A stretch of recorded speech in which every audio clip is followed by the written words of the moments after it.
Hey everyone, welcome to PhoneArena's in-depth video review of the Google Nexus S, the latest device to be graced with the Google branding. It's available through Best Buy stores across the country. T-Mobile service, 2-year contracts, only $200 for the device. They also sell an unlocked model for $529. Now, even though it might share some similarities with the Samsung Galaxy S devices out there, the unique thing about this device is, of course, Android 2.3 Gingerbread. As we've already mentioned, the Google Nexus S shares some similarities with the Samsung Galaxy S, and you can tell right now the design's pretty much intact, except for the fact that it's slightly more rounded on the corners, but you have all the common elements out there. It measures in at 0.43 inches thick all around, and its weight is only 4.55 ounces, so it's very lightweight for a device packing a 4-inch Super AMOLED display. Very minimalistic approach. As you can tell, the whole front is very clean. It does sport the curved glass, so you can tell from the top and even at the bottom it's kind of curved there. It does gives it some sort of character, but it doesn't really improve the way you look at the display. The construction of the handset is pretty decent. It's all glossy plastic, which does tend to scratch a little bit, especially the back cover, but luckily it does make the handset very lightweight.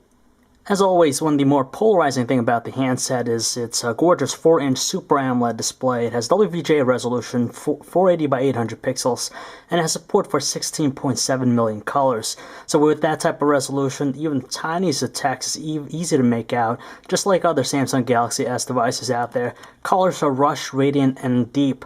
It's very responsive to the touch, and they do offer pretty good viewing angles, and even the curved display, it doesn't do really anything. It's just more of a cosmetic look than anything else. Now, even though the clean surface might look nice, we had a difficult time making out the touch sensor button, so as you can tell, it's very dim and very hard to see, and on top of that, we did have a tendency to accidentally press them. Compared to the other variants of the Samsung Galaxy S, the volume rocker on this one here is very distinguishable to the touch, and on top of that, it does offer a really nice solid response. Again, we prefer the dedicated power button found on the right side of the phone compared to other Galaxy S variants out there, just because it's raised and offers a really firm press when you push down on it. And instead of finding them their customary spots on the top edge of the phone, we find the micro USB port and 3.5mm headset jack at the bottom edge. And finally, in the rear, we simply find the 5-megapixel autofocus camera. It's surrounded by a chrome border. The LED flash does notches for the speaker. Removing the back cover is pretty important just because it hides the NFC chip inside there. You can tell the prongs here. And with the phone, you just simply get access to the battery, SIM card slot. It doesn't have a micro SD card slot, but does have built-in 16 gigabytes of memory. Outside of its design, we're treated to a refreshing new experience with Android 2.3 Gingerbread, which is the latest edition of the platform. And just like other Galaxy S devices out there, the Nexus S is powered by a 1 GHz Cortex-A8 Hummingbird processor. So even if you have an animated wallpaper running, just moving about the home screen is very fluid, and there's barely any evidence of any lag. And the great thing about also having the stock experience, that it's going to probably get updates a lot faster than other devices with customized interfaces running on top. As you can tell with the app panel here, it's laid out in typical fashion with that cube-like view. And scrolling for the most part is very smooth and fluid, very quick. The other neat things about Android 2.3 is the fact that it has support for NFC technology, native voice over IP, and also an improved copy and paste functionality. And another cosmetic addition to the platform is when you're scrolling along listing, when you get to the bottom or the top, as you notice, it's going to highlight that green glow to it.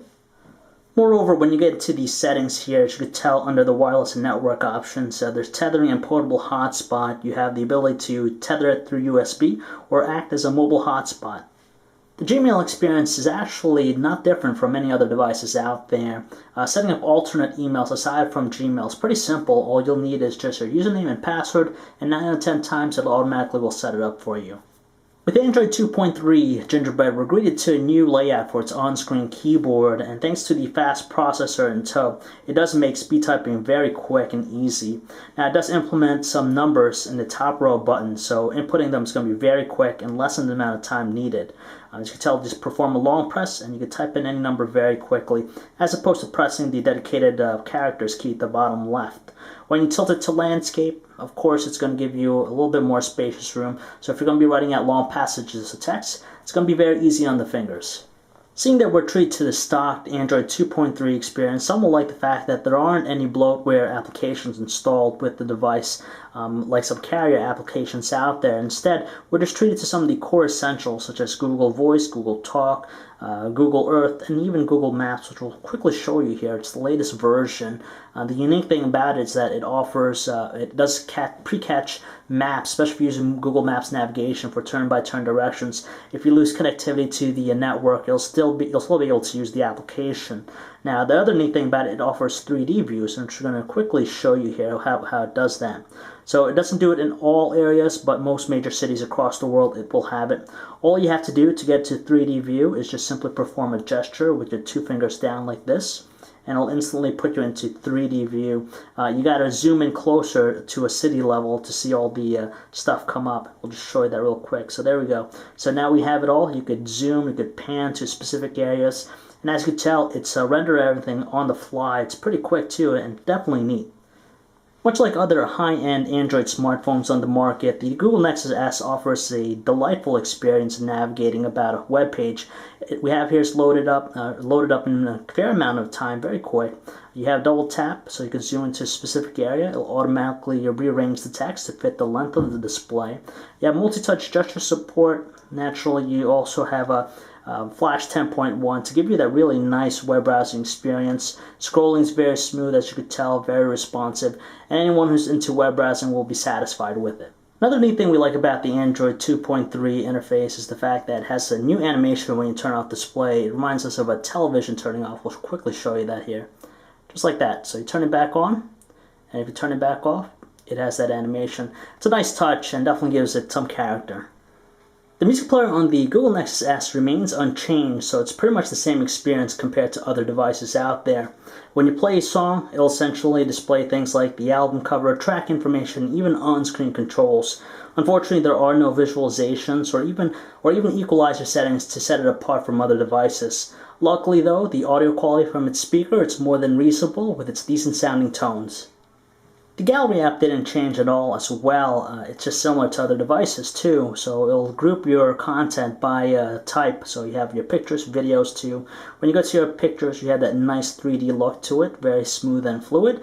And when you select a photo, there's a bunch of different stuff you could do. For example, you could share with a variety of services to Twitter, Facebook, or even as a MMS. And you can even do some editing such as cropping it or rotating. Combining its fast 1 GHz Hummingbird processor and the gorgeous 4-inch Super AMOLED display, it makes for the perfect experience for watching videos. Now the one we have here is encoded in MPEG-4, 1280 by 720 resolution. There's plenty of detail, and as you can tell too, colors are very deep and lush, and it moves at a decent frame rate, so if you're into watching videos, you won't have any problems with the Google Nexus S. For the photo enthusiasts out there, you might want to look elsewhere just because the 5-megapixel autofocus camera of the Google Nexus S doesn't necessarily translate to great shots like other Samsung Galaxy S devices out there. First of all, the interface is pretty much unchanged from stock devices. There's just very limited things you could modify, and it doesn't have the depth of features or options found in other Samsung Galaxy S devices. Taking a shot with the 5-megapixel autofocus camera in outdoor conditions, it has a decent average amount of details, but the colors look a little bit on the cooler side. Indoors in low lighting conditions, there's a tendency for it to be extremely noisy. Luckily though, the flash does do a good job illuminating the scenery, but unfortunately the detail's a little bit below average.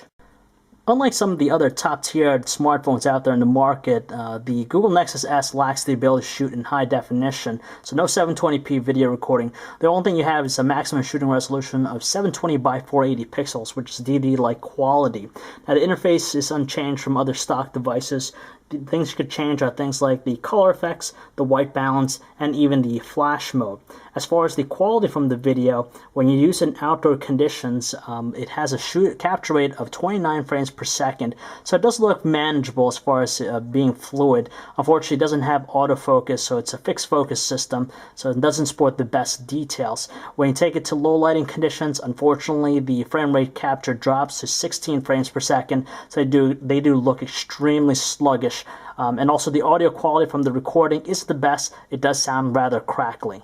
Surprisingly, the Google Nexus S offers a good job in the calling quality department. Even though the earpiece might not be the strongest out there, it's still more than audible with its tones. On top of that, voices were crystal clear on both ends of the line. When we switch to using the speakerphone, the same thing can be applied. It has a good amount of volume, and on top of that, voices were easily distinctive. Now, during our testing, signal strength remained steady. It has a full amount of bars in high coverage areas, and we didn't notice any dropped calls during our time with it. In addition, battery life seems to be more than respectable and follows similarly to other Samsung Galaxy S variants out there. For normal users, we managed to get by a solid day and a half before requiring a recharge. Light users should be especially happy. It'll probably get them a solid 2 days before requiring a charge. And for heavy users, you'll probably get close to that 1 day's use, but still respectable and above average compared to other smartphones out there. So the only question left unanswered is whether or not the Google Nexus S is going to be the device you're going to buy this holiday season. Now, if you happen to be a developer or into installing custom ROMs, then this device is going to be for you, just because it offers the stock Android 2.3 Gingerbread experience. So it means that this device will get the latest and greatest updates before any other device out there on the market. But if you happen to be just an everyday smartphone user, you might be a little bit perplexed with some of its missing features, such as the lack of 720p video support. And on top of that, it doesn't offer things like HSPA plus connectivity that the G2 and even the MyTouch 4G currently offers. At its core, it is a Galaxy S device. It shares a lot of design elements. Granted that its contour display might be appealing, but it doesn't prove to be any more advantageous than what else is out there.